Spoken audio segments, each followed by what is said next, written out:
comentando agora há pouco que na formação de gêmeos univitelinos, o que você vai ter é um ovócito mais um espermatozoide formando um zigoto, que vai formar então um embrião. E esse embrião, moçada, ele vai lá então se fragmentar. A questão é que existem algumas maneiras desse embrião se fragmentar para você formar gêmeos univitelinos. Na verdade, nós temos 3 maneiras de isso acontecer. Lá vamos nós. Número 1, o embrião pode se fragmentar até a fase de mórula. Pode ser antes da mórula ou até a fase de mórula. Ou seja, suponha, por exemplo, lá que você formou um embrião e o embrião está lá na fase de mórula. O que pode acontecer é que essa mórula pode se quebrar, dando origem a 2 novas mórulas. Vou chamar de mórula 1, vou chamar de mórula 2. E aí, gente, se você fez as coisas desse jeito, cada mórula dessas se desenvolve para formar uma blástula, né? Ou mais precisamente, um blastocisto. Então você vai ter aqui um blastocisto 1, com direito, moçada, ao trofoblasto, que é o córeo, com direito ao embrioblasto, que é o embrião. Mas eu lembro, né, moçada, que quando você vai pegar um embrioblasto, o embrião tem várias camadas de células, aos pouquinhos elas se reorganizam para poder dar origem ao chamado disco embrionário bilaminar. E nesse caso, moçada, em relação ao disco embrionário bilaminar, o embrião, em cima dele, nós vamos ter a formação do âminio, da cavidade amniótica. Ora, isso aqui em um dos embriões. No caso, moçada, da outra mórula, o que vai acontecer é que nós vamos formar uma outra blástula, um outro blastocisto aqui na brincadeira, de maneira que você vai ter um outro trofoblasto, que vai então ser um outro córeo, um outro embrião, que a princípio é embrioblasto, e que já forma o disco embrionário bilaminar, e a partir daqui então forma o âminio e a cavidade amniótica aqui em cima. Lembrando para vocês, né, gente, que o córeo acaba originando a placenta ao se fusionar com a parede do útero. Eu estava comentando também que quando são gêmeos bivitelinos têm todos os anexos individuais.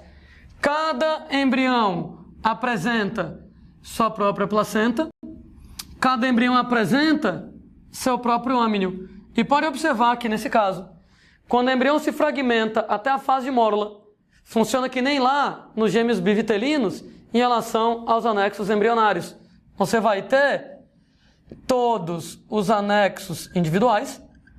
Por isso que eu estava comentando que quando nascem 2 embriões, ou nascem 2 bebês, né, para ser mais preciso, e que esses bebês, cada um deles tem a sua própria placenta, cada um deles tem o seu próprio âminio, eles têm anexos individuais, não dá para saber se é uni ou bivitelinos, porque vitelinos sempre são assim, e univitelinos podem ser desse jeito.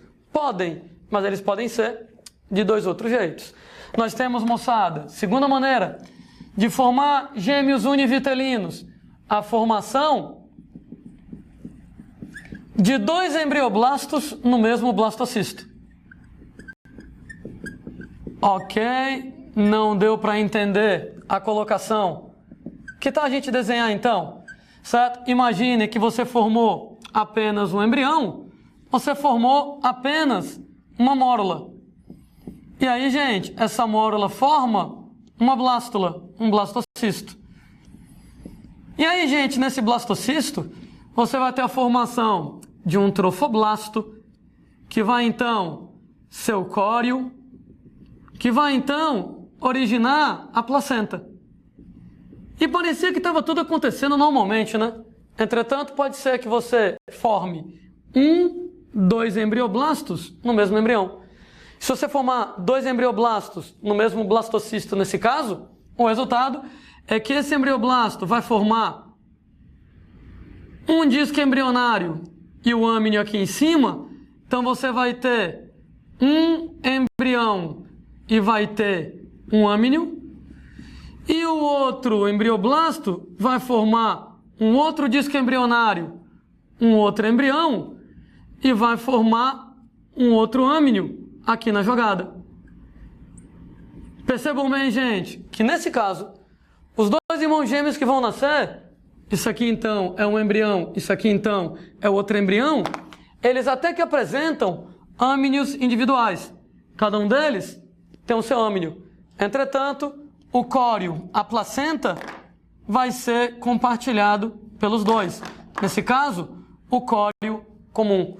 Quer dizer então que nessa situação, eles apresentam âmnios individuais, cada um apresenta o seu próprio âmnio, entretanto, a placenta é compartilhada, a placenta ela é comum. Segunda maneira que nós temos para poder formar, então, gêmeos univitelinos. A terceira possibilidade para a formação de gêmeos que são univitelinos é você ter a formação de dois embriões no mesmo disco embrionário.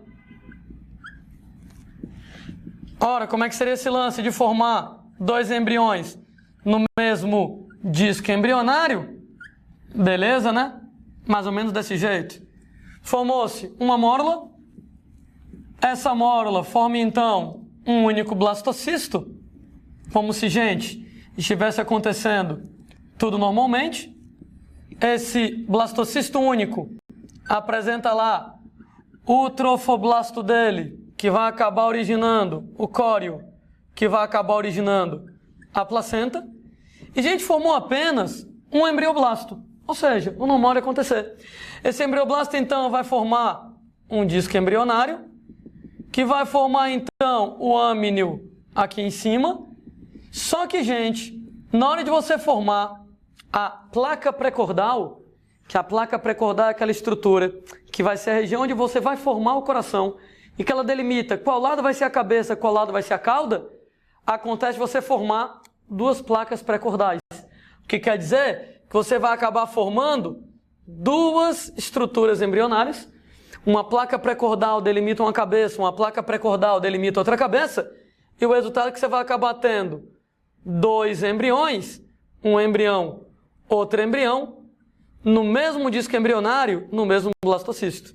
Observe que nesse caso, você vai ter que esses dois embriões que vão se formar apresentam um âmnio só para os dois, e eles apresentam um córeo, uma placenta só para os dois, que quer dizer que o âmnio é comum, que o córeo, que a placenta, também vai ser comum para esses dois caras. Então, âmnio compartilhado e placenta compartilhada por esses indivíduos. Se tem gente, um caso que é perigoso para os bebês, eu diria que é esse caso, que inclusive é o caso mais raro. Por que eu vou dizer que é perigoso para os bebês? Porque, gente, nos casos anteriores, existe uma separação entre os bebês, né? Você pega, por exemplo, que nesse caso, os embriões, cada um deles apresentam lá o seu âmnio e apresentam o seu córeo, sua placenta. Entre aspas, né? Cada um tem sua casa, a placenta de cada um deles, cada um tem lá o seu quarto, o âmnio de cada um deles. Nesse segundo caso, você vai ter que os embriões, eles apresentam uma mesma placenta, mas os âmnios são separados, entre aspas. Eles têm a mesma casa, mas nesse caso, moçada, pelo menos cada um deles tem o seu próprio quarto. Dá para se organizar um pouquinho melhor. Entretanto, no último e mais raro dos casos, os dois embriões que se formam vão apresentar a mesma placenta e o mesmo âmnio. Entre aspas, eles moram na mesma casa, dormem no mesmo quarto e vão passar a gravidez inteira brigando um com o outro, porque não tem separação física nenhuma entre eles. Pelo menos nesse caso anterior, eles são separados pelo âmnio, né? Cada um tem lá a bolsa amniótica isolada do outro, um não pode se bater com o outro. Mas nesse caso, é a mesma placenta, é o mesmo âmnio, não tem nenhuma separação física entre eles, eles estão em contato direto durante toda a gravidez, se pegando durante a gravidez inteira. Inclusive, moçada, um pode acabar atrapalhar o desenvolvimento do outro. O cordão umbilical de um, por exemplo, pode enroscar no outro, então na hora do parto fica difícil. O cordão umbilical de um pode enroscar no outro, de tal maneira a estrangular alguma estrutura e atrapalhar a formação deles. E além desse problema, tem outro lance. Pode ser que nesse último caso, esses dois embriões, eles, moçada, se separam e nascem dois bebês individuais. Mas pode ser que eles se separem apenas parcialmente. O que quer dizer que nascem dois bebês, mas ainda grudados por alguma parte do corpo. Ou seja, esse caso pode acabar originando os famosíssimos gêmeos siameses. O nome, moçada, gêmeos siameses é um nome que não é um nome técnico, né? O nome técnico seria gêmeos concrescentes ou ainda chifópagos, né? Pelo amor de Deus, o nome não é chipófago, como a galera fala, o nome é chifópagos. Esse nome, gente, porque normalmente eles nascem grudados para uma região aqui do peito, né?